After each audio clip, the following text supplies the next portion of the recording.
Hi everyone, welcome back with me again in this channel. On today's tutorial, I'm going to show you how you can clean up your Windows account list fast and easy.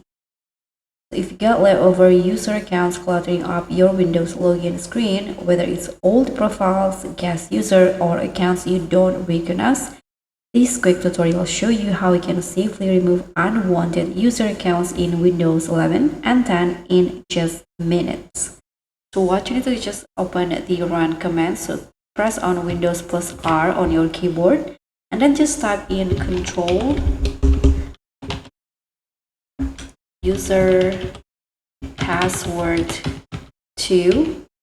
Hit on enter and this will open the user account menu and you'll see a list of all your user accounts on your PC in here. And if you want to remove one, let's say this one, you can just click on it and then tap on remove.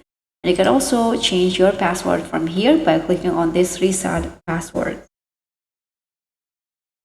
So that's all for me. Don't let random accounts slow down or crowd your system. Like if this helped clean things up, and also subscribe and click on the thanks for more Windows cleanup and performance tips. I'll see you all on the next one. Bye.